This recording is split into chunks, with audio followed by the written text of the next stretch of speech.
winter of 2009 may feel like it was just yesterday, but the Trump administration's Operation Warp Speed is betting more than $2 billion that Americans have already forgotten about GlaxoSmithKline's elaborate scam that caused narcolepsy and cataplexy epidemics across Europe 11 years ago. As the trustworthy stewards of global public health, in the years leading up to 2009, the World Health Organization worked to ensure that dozens of European and African nations executed agreements to protect their citizens in the event of an unforeseen global pandemic. These sleeping contracts stipulated that pharmaceutical companies would be called upon to produce flu vaccines and be paid billions of dollars for doing so. But there was no reason to fear any financial impropriety because the contracts could only be activated in the event that the WHO declared a Phase 6 influenza pandemic. Unfortunately, the government officials who signed the contracts never suspected that GSK makes multi-million-dollar donations to the WHO in return for control over decisions that result in GSK windfalls.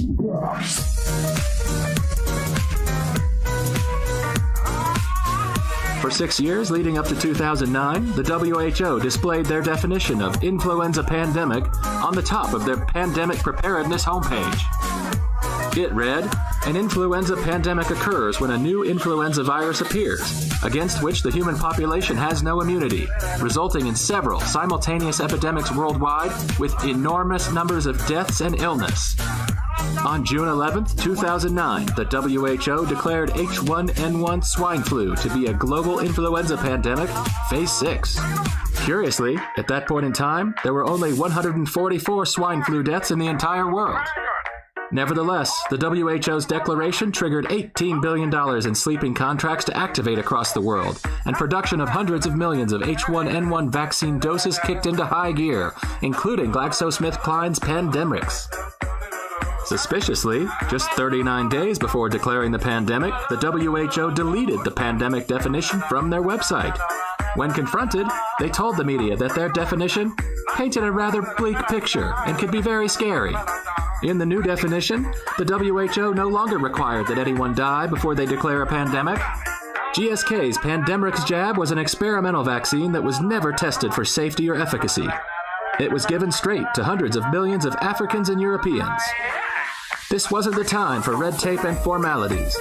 By any definition, rather, by the new definition, we were in a global pandemic.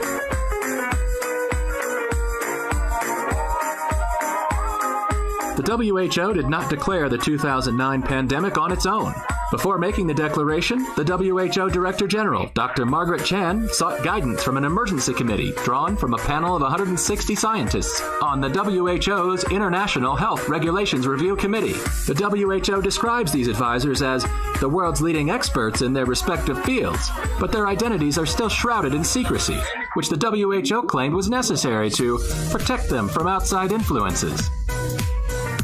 But a shocking 2010 British Medical Journal investigation revealed that numerous emergency committee members who voted for the pandemic declaration had financial ties to flu vaccine and Tamiflu manufacturers, including GlaxoSmithKline.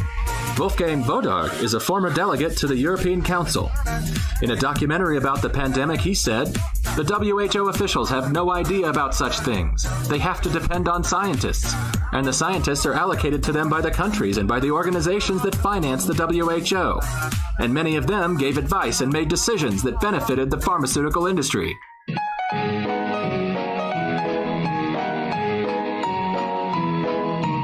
Narcolepsy is more than a minor inconvenience in an otherwise normal life. Narcoleptics suffer from the extreme tendency to fall asleep whenever in relaxed surroundings. Cataplexy is a condition in which strong emotion or laughter causes a person to suffer sudden physical collapse. GSK's adjuvanted Pandemrix vaccine caused both, devastating at least 1,300 children across Europe. For life. In the media, GSK's AS03 adjuvant, added to stimulate a powerful immune response, shouldered the blame for amplifying these heinous reactions. Documents obtained by plaintiffs in a series of European lawsuits revealed that GSK knew about the mounting adverse events associated with Pandemrix in the winter of 2009, including a 5.4-fold increase in death. By December 2009, an injured person filed a report with GSK for every 12,500 doses of Pandemrix administered. Yet, they continued promoting their vaccine in order to move inventory. As lawsuits began to pile up, the UK spent millions of pounds defending itself, ultimately settling for nine-figure sums after losing on appeal. After all, every country that signed a sleeping contract was required to give GSK full legal indemnity for their fast-track pandemic vaccine, leaving taxpayers on the hook for defending and settling hundreds of lawsuits. GSK never stood trial for destroying 1,300 young lives with narcolepsy and cataplexy, and they never paid $1 in fines for influencing the fake pandemic in what Wolfgang Wodardt called one of the greatest medical scandals of the century.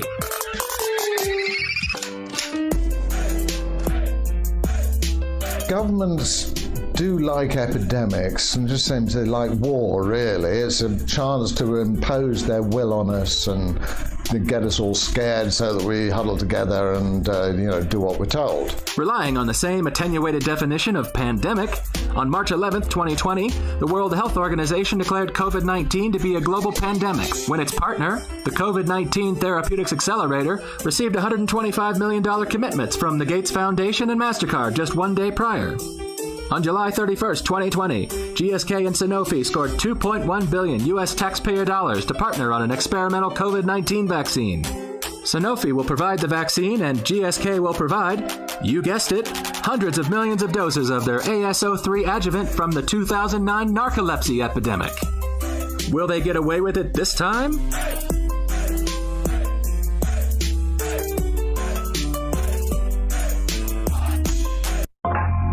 The vaccine is coming out soon. I won't be talking about it, but I will tell you about the company behind it. The UK government has purchased 30 million doses of COVID mRNA vaccine from a company called Pfizer. The vaccine is due to be delivered in November, with the potential of 100 million doses by the end of the year and 1.3 billion doses next year. News just out. Pfizer says it could be ready to apply for emergency use authorization for its COVID-19 vaccine candidate by late November.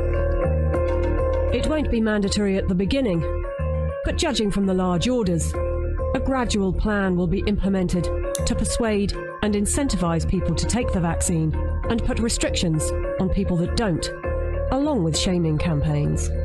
I want to tell them that their decision, they need to understand, will not affect only their lives, which at the end of the day, it is their judgment, but will affect the lives of others. Because if they don't vaccinate, they will become the weak link that will allow this virus to replicate.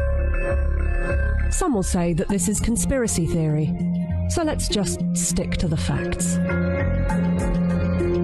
The government trusted Pfizer to vaccinate the British people, so it's logical to want to inquire into the company's track record in safety and ethics. After all, they must be trustworthy in fighting for humanity, right?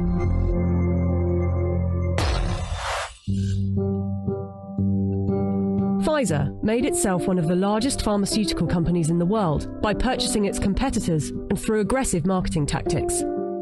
What I'm about to tell you is only 20% of their rap sheet, otherwise this video would be hours long, but you can go to our website where you can see the full list. Pfizer received the biggest criminal fine in US history as part of a $2.3 billion settlement with federal prosecutors for mispromoting medicines and for paying kickbacks to compliant doctors. Pfizer pleaded guilty to misbranding the painkiller Bextra by promoting the drug for uses that were not approved by medical regulators. In the 90s, they were involved in defective heart valves that led to the deaths of more than 100 people. The company had deliberately misled regulators about the hazards. The company agreed to pay $10.75 million to settle Justice Department charges. Pfizer also had a class action suit with a $60 million settlement over Resolin, diabetes medication, that resulted in patients dying from acute liver failure, said to be caused by the drug. In the UK, they have been fined nearly £90 million by the UK's competition watchdog for unfair pricing to the NHS after hiking up the cost of an anti-epilepsy drug by 2,500%, charging the taxpayer an extra £48 million than the actual price, which is $2 million per year. buying competitors and mis-selling drugs weren't the only factors in making them the giant of a company they are. Their special relations with doctors and medical professionals has also helped. In 2004, Pfizer's subsidiary agreed to pay $430 million to resolve criminal charges that it paid physicians to prescribe its epilepsy drug, Neurontin, to patients with ailments for which the medication was not approved. In 2010, a federal jury found that Pfizer committed racketeering fraud in its marketing of the drug. Pfizer disclosed that during a 6-month period the previous year, it had paid $20 million to some 4,500 doctors and other medical professionals for speaking on the company's behalf. In 2012, the US Securities and Exchange Commission announced that it had reached a $45 million settlement with Pfizer to resolve charges that its subsidiaries had bribed overseas doctors and other healthcare professionals to increase foreign sales. But some of you might say they are a business and they don't get to make billions a year by not being competitive. They're still trying to help humanity. Pfizer was sued in a US federal court by Nigerian families who accused the company of testing a dangerous new antibiotic called Trovan on children without parents' consent and using their children as human guinea pigs. A panel of medical experts concluded that Pfizer had violated international law, and the company agreed to pay $75 million to settle the lawsuits in Nigerian courts. The US case was settled for an undisclosed amount. Amid widespread criticism of high pricing for poor countries, and in particular AIDS